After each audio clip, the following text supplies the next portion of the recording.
Hi, everyone, and welcome to today's NEDA Connections.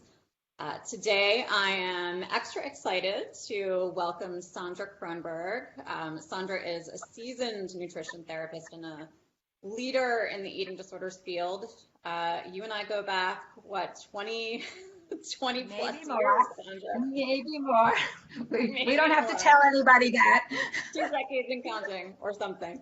Right. But for those viewers who do not have the pleasure of having known Sondra for as long as I have, I'm going to give you a formal introduction here. Sondra is the founder, executive director of the Eating Disorder Treatment Collaborative, FEED, IOP Connect, and Concierge programs in New York.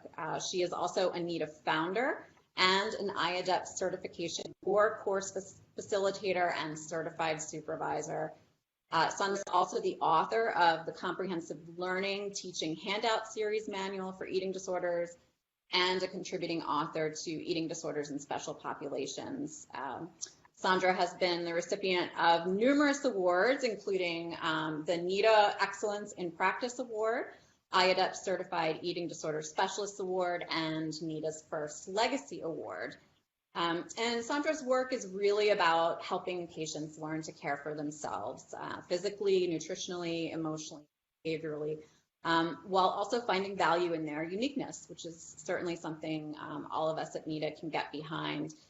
She's passionate about helping people learn to nourish their minds and bodies in order to reclaim their lives and thrive.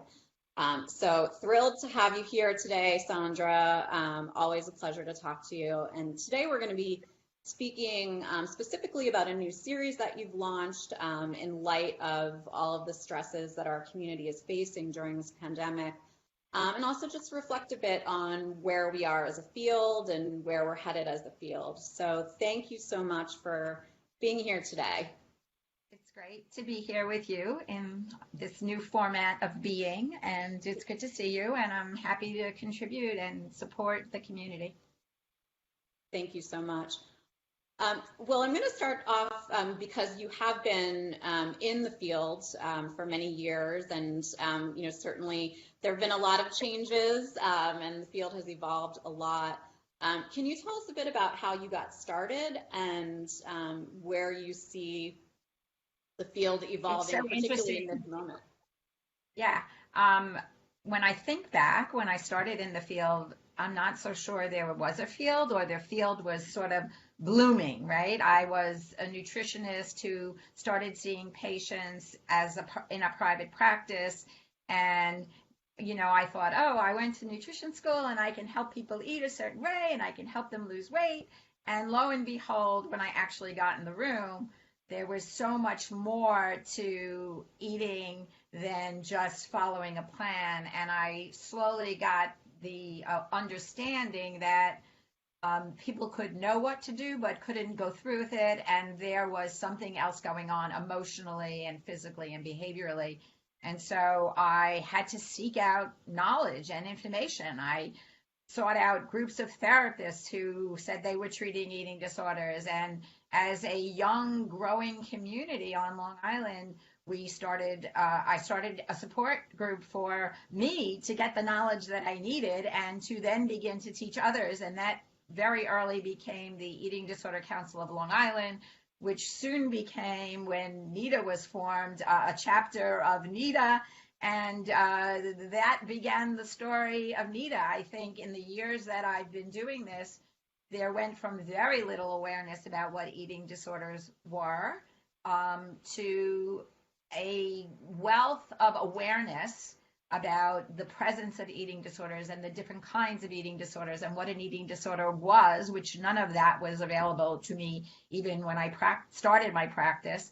And now there's a growing population of professionals and communities and organizations that support the professionals, the lay communities, the families, and NEDA has certainly been at the hub of that for many, and especially is dear to my heart as I've seen NEDA grow and develop and be from the first walk to like walks all over the country and now the virtual walks. I mean, there's just been so much growth, and the growth is really about the awareness for eating disorders.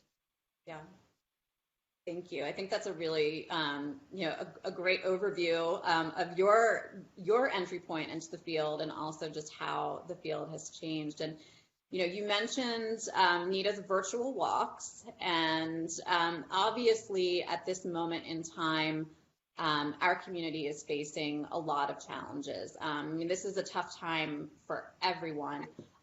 But particularly for people with eating disorders, and for those who love and care for and treat people with eating disorders, we've had to adjust to, a whole new world. And I think that has had a lot of implications for our field and our advocacy work. And I know you in particular, response to this, launched a series and for people to stay connected during this time. So for you to talk about that and with our audience, sort of what you're seeing.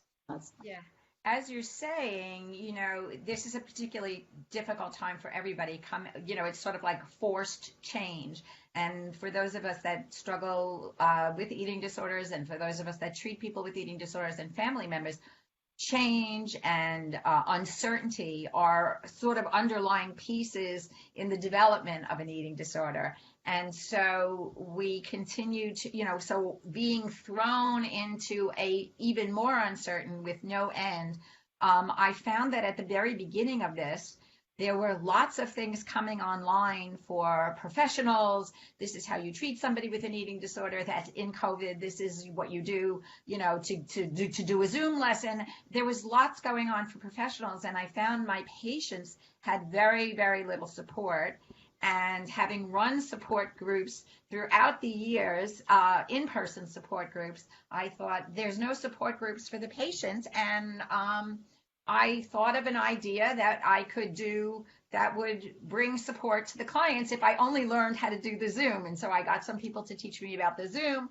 I contacted colleagues of mine who I've known in the field for the past 30 plus years, who have become dear friends, but are also experts in the field, who have talked at conferences, who are board members of NEDA, founders of NEDA, and they all jumped on board to do these morning chats with me. So every Saturday morning, we're providing a safe space to talk about what's going on, and for each expert to give their expertise with soothing and comforting and ideas, and a willingness to share the space in a safe way. We make it as anonymous as possible, so you don't have to have your name up. We definitely don't have your picture up.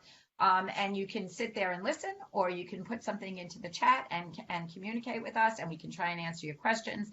And for so many, we've had between 200 and 300 people on the call, which to me demonstrates the need.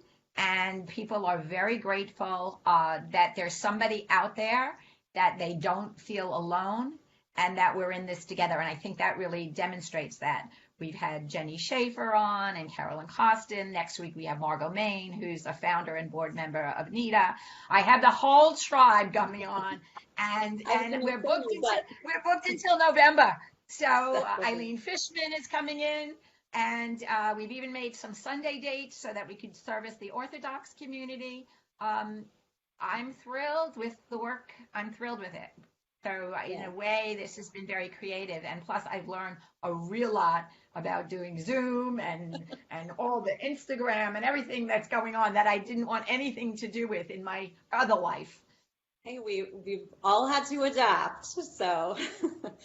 But that's wonderful. And it really is, for all of you watching, it really is an all-star lineup in terms of the amount of experience, expertise, insight, creativity. It's a really wonderful group. So encourage everyone to check out the series. You can find it on NEDA's website. We actually have a special COVID-19 resource section where the Morningside chats are linked, and you can register. It's free, as Sondra said, so a really wonderful resource for our community. So I want to thank you for being here. And I'd love to hear your thoughts on, we reflected a bit about where the field has come, where you see the eating disorders field going, especially as we move, from this moment in time. Well, I think what's happening is that it's becoming more inclusive, that it's not, when we started in the field, we looked at anorexia and bulimia and, binge eating was sort of out there. And now we're looking at, the culture as cause and not the body as cause. So I think the drive right now is to change the way the culture inflicts damage on people's sense of self, because we know eating disorders develop from not feeling good about oneself. It's hard to feel good about oneself in a culture that tells you you're not okay or you need to be a certain size. So I'm looking at size acceptance, social justice, as things that filter in to the knowledge we have that we learned from treating eating disorders the past 30 years. Now we're just going to look at it with a different lens. So I think we move forward in that way. And I think we also have moved from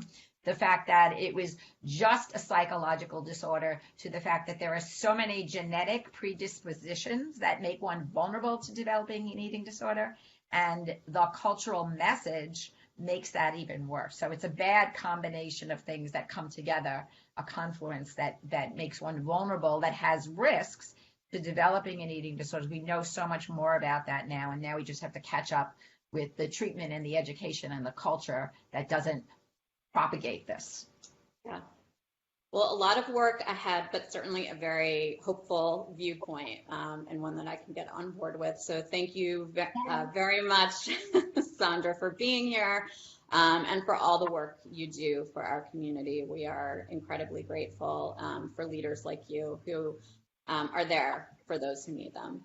Thank you. And whoever's listening, I look forward to seeing you on the Morningside Chats at Gmail. You can register or get on through NEDA's website, right? Yes. Yep, nationaleatingdisorders.org.